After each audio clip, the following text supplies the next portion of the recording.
Welcome to A3 Vlogs. අපි යන්න හිතුවේ අද ලස්සන තැනකට. මාවනැල්ල තියෙන්නේ දියැලක් බලන්න තමයි යන්නේ. මේ දියැලට කියන්නේ බෝඇල්ල කියලා. ඒ තැනට යන විදිහ ගැන වීඩියෝ එකේ මම මෙන්ෂන් කරලා තියෙනවා. ලොකු අමාරුවක් නැහැ හොයාගන්න. අනිත් එක තමයි සාමාන්‍යයෙන් කාර් එකක වුණත් එච්චර ලොකු ප්‍රශ්නයක් නැතුව යන්න පුළුවන් එතනට.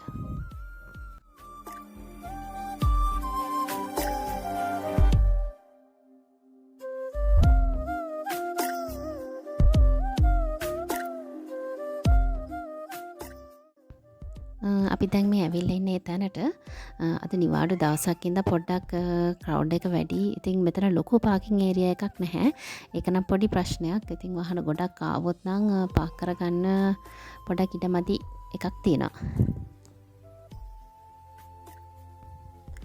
වාහනේ පාක් කරපු තැන ඉඳලා පහලට බැහැගෙන යන්න තියෙනවා ලොකු පඩි පෙළක්. ඉතින් ටිකක් ලොකු පඩි පෙළක් ඒක.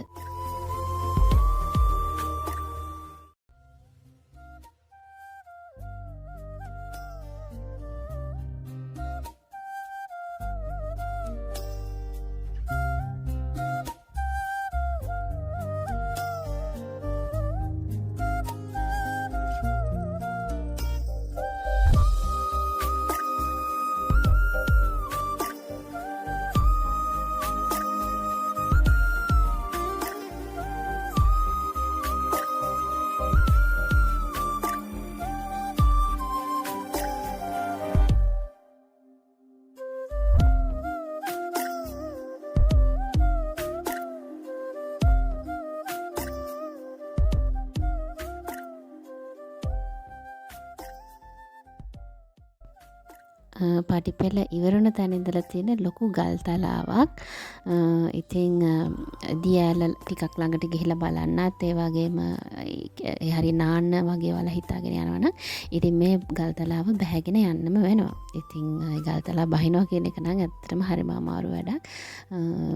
ඒක හරිම පරිස්සමෙන් කරන්න ඕන වැඩක්. මොකද හරියට ඒක ලිස්සන සුළුයි. ඉතින් පොඩි ඇහැම එක්ක යනවා නම් ගොඩක් පරිස්සම් වෙන්න ඕන. දෙපාරක් හිතලා යන්න ඕන තැනක්. ඉතින් කොහොම හරි අපි පහලට ගියා. හැබැයි මට ඒක වීඩියෝ කරගන්න බැරි වුණා අපි බහින විදිහ. මොකද ගොඩක් පරිස්සමෙන් අවධානයෙන් යන්න ඕන තැනක් හින්දා මම වීඩියෝ කරන්න ගියේ නැහැ බහින වෙලාවේ. අමාරුවෙන් පල්ලෙහාට ආවට පස්සේ නම් දකින්න හම්බෙන හරිම ලස්සන පරිසරයක්. ඉතින් පේනවනේ වතුර වල තියෙන පිරිසිදුකම. ඉතින් කියන්න ඕන තව දෙයක්. අපි මේ සුන්දරත්වය විඳින ගමන්ම මේ පරිසරය අපි ආරක්ෂා කරගන්නත් ඕනේ. ඉතින් ගොඩාක් කට්ටිය ගිහිල්ලා shopping bags, වතුර බෝතල් වගේ ඒවා ඒ තැන් වල දාලා ඇවිල්ලා තියෙනවා අපි දැක්කා. ඉතින් පරිසරයට වෙන හානිය ගැන එකකින් කියන්න ඕන නැහැනේ. ඉතින් අපි පරිසරය විඳින ගමන්ම පරිසරය ආරක්ෂා කරගන්නත් හිතට ගන්න ඕනේ.